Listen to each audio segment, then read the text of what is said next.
Hai, selamat datang di Movie Corner Indonesia bersama gue Irsan 56.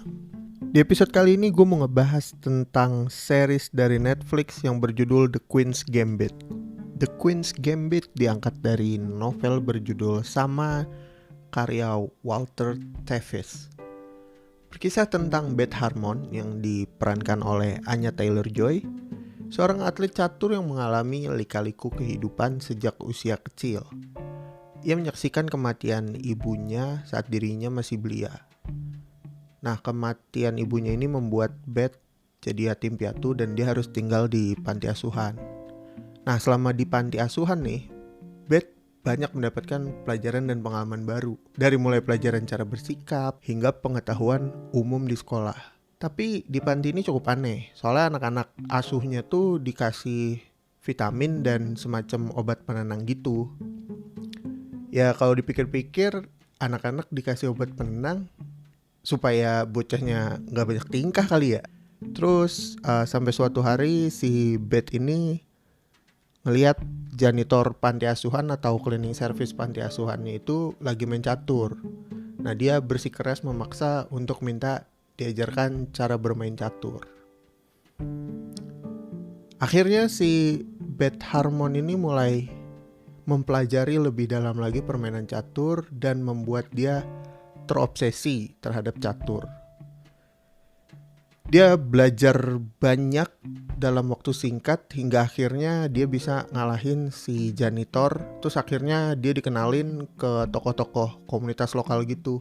Nah, setelah mengenal catur lebih jauh, Beth akhirnya semakin sering berimajinasi tentang permainan catur. Dan ia juga mulai haus akan kemenangan gitu. Nah, ternyata ini tuh dipicu dari salah satu obat yang suka dia konsumsi. Singkat cerita, ketika Beth beranjak remaja, dia diadopsi oleh sebuah keluarga. Nah, dari sini petualangan Beth dengan catur baru dimulai. Series ini tuh berlatar waktu di sekitar tahun 1950-an sampai 1960-an. Ketika waktu di tahun-tahun itu terasa lambat dan gadget yang lu punya tuh baru TV sama telepon. Nah, secara alur cerita di tiap episode punya tema sendiri ya, dan bikin kepo untuk langsung nonton ke episode selanjutnya. Jadi kayak bikin ketagihan gitu. Yang gue suka dari series ini pertama karena ada dua tokoh yang diperankan oleh aktor dan aktris terkenal. Ya, aktrisnya tentu saja Anya Taylor-Joy sebagai Elizabeth Harmon. Dia punya kualitas akting yang jempolan. Dan gue baru sadar ternyata Anya Taylor-Joy ini pernah main di film Glass. Jadi remaja putri. Gue lupa namanya siapa, tapi ya yang jelas dia pernah main di film Glass. Pantesan nih gue awal-awal ngeliat poster The Queen's Gambit tuh kerasa gak asing gitu ya kan sama mukanya dia. Ternyata gue pernah nonton salah satu filmnya. Terus yang tokoh selanjutnya dari aktor yang terkenal ada Thomas Brody Sangster. Sangster apa Sangster sih bacanya? Ya begitulah. Nah, Thomas Brody ini memerankan karakter Benny Watts. Dia baru ada di episode 2 dan episode 3 deh, baru sering muncul. Menurut gua dia salah satu rival si Elizabeth yang ngebikin cerita ini makin seru dan menarik. Cuman sebelnya adalah Thomas Brody ini mukanya itu terlalu muda. Dan kalau gue lihat-lihat Benny Watt kayaknya gak semudah itu harusnya. Tapi ya begitu ya. Tim castingnya udah pilih Thomas Brody sebagai Benny Watt, jadi ya udah kita nikmatin aja. Dan menurut gue emang kualitas acting Thomas Brody Sangster udah gak bisa dipertanyakan ya. Udahlah, no debat buat dia. Keren banget. Terus untuk film ini alunan musik dan soundtrack yang dipilih itu cukup tepat Ya, kata-kata apa lagi yang bisa gue pakai selain kata-kata cukup tepat? Karena itu membuat lo yang pada nonton The Queen's Gambit seolah-olah masuk ke pada waktu itu, kepada masa itu di sekitar tahun 1960-an. Terus permainan catur di Queen's Gambit digambarin cukup intens ya, membuat gue yang nonton kayak kebawa gitu. Meskipun gua nggak ngerti-ngerti amat catur gitu ya kan, tapi kayak iya nih kayaknya si Bet bakal menang, atau wah Bet lagi kesulitan, atau wah kayaknya dia bakalan kalah. Kayak gitu-gitu tuh lo bisa tuh ngebaca dari ekspresi muka para aktor dan aktrisnya ketika lagi bertanding. Nah itu yang gue suka tuh, karena buat gue yang awam dengan catur, apapun langkah yang mereka buat, gue nggak peduli. Yang jelas gue ngerasa kayak, oke, ini si tokoh utamanya lagi kesulitan, atau wah ini lawannya mulai frustasi atau mulai stres. Nah itu membuat gue betah gitu untuk ngeliatin adegan-adegan caturnya mereka. Dan adegan-adegan yang seru dan bagus tentunya didukung oleh visual masa lalu yang digambarkan secara apik dan warna-warni.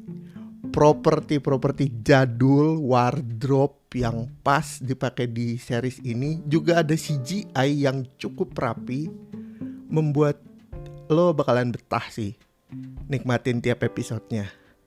Ya gak heran juga ya, karena The Queen's Gambit ini kan Netflix original series. So far produksiannya Netflix belum mengecewakan nih untuk semua yang mereka tayangin. Terus lanjut kita bahas kekurangannya. Di episode awal beberapa adegan tuh pace-nya cukup lambat dan membuat gua bosan hingga akhirnya beberapa kali gue skip adegan. Selain untuk menghemat waktu, menjaga mood gua untuk nonton. Kayak gitu. Ya nanti lo ngerasain lah kalau lo udah nonton. Terus pas adegan catur di episode kedua sama ketiga kalau gak salah, menurut gue udah mulai boring ya. Mungkin karena udah terlalu ngelihat papan catur keseringan. Tapi untuk beberapa adegan caturnya masih kebawa tuh intensnya, masih kebawa deg-degannya, atau masih seru gue ngeliatin ekspresi si aktor dan aktrisnya ketika lagi tanding. Dan mungkin kalau gue suka catur, gue lebih relate gitu ya. Jadi bisa nikmatin setiap pertandingannya dia gitu. Terus gak tahu ya, gue ngerasa kayaknya ini kekurangan selanjutnya nih mungkin dari karakter yang diciptakan. Karakter yang diciptakan oleh si penulis tentang si Beth Harmon ini agak-agak gimana ya? Agak-agak dingin dan misterius, meskipun tetap manis. Nggak tahu ya, menurut gue kayaknya kalau Beth Harmon sedikit lebih sering senyum mungkin bakalan lebih seru gue nikmatinnya. Dia tuh jarang banget senyum anjir di adegan-adegan Queen's Gambit. Ya, tapi mungkin itu buat ngasih misterinya lebih ini ya, membangun misterinya lebih dalam gitu ya kan. Ya itu kan balik lagi ya ke opini gue. Anggaplah gue sotoy, tapi lo pasti akan ngerasain ketika lo nonton series ini. Secara overall untuk series The Queen's Gambit gue kasih 7,5/10. Karena menurut gue series ini seru buat diikutin. Dan buat lo orang yang suka dengan teka-teki dan butuh refreshing dengan format series baru, bisa masukin ke my list Netflix kalian. Gue kasih 7,5 juga karena satu, gue gak relate dengan permainan catur. Dan kedua, awalnya gue mikir The Queen's Gambit ini cerita tentang Ratu Judi. Padahal udah jelas-jelas tampilannya itu perempuan lagi main catur gitu ya kan. Dan Queen's Gambit itu kalau gak salah satu move di permainan catur. salah satu ya entahlah gerakan pertahanan atau penyerangan di catur gitu. Nah gue ingetnya Gambit tuh dengan karakter yang ada di X-Men, yang dia bisa ngubah semua peralatan judi jadi senjata yang meledak. Makanya gue ingetnya pas The Queen's Gambit, wah seru nih, kayaknya tentang judi-judian atau tentang legenda seorang raja judi atau ratu judi gitu ya kan. Ternyata jadi ratu catur. Mungkin ekspektasi gue terlalu liar lah, kayak gitu. So segitu aja mungkin overall buat The Queen's Gambit. Enjoy your Netflix series. Ditunggu aja mungkin updatean dari Movie Corner Indonesia, karena jujur gue lagi banyak kerjaan di dunia nyata. Jadi belum bisa fokus untuk nyelesain film-film baru dari Netflix atau nontonin seri-series baru dari mereka. Nah ini juga mungkin bakal cepet aja. So thank you buat yang udah dengerin sampai sini, really appreciate it. Follow gue di Instagram @irsan56 dan DM ke gue kalau lo orang mau ngasih referensi film atau request film yang perlu gue review. Itu aja buat episode kali ini. Gue Irsan56 pamit. Ciao.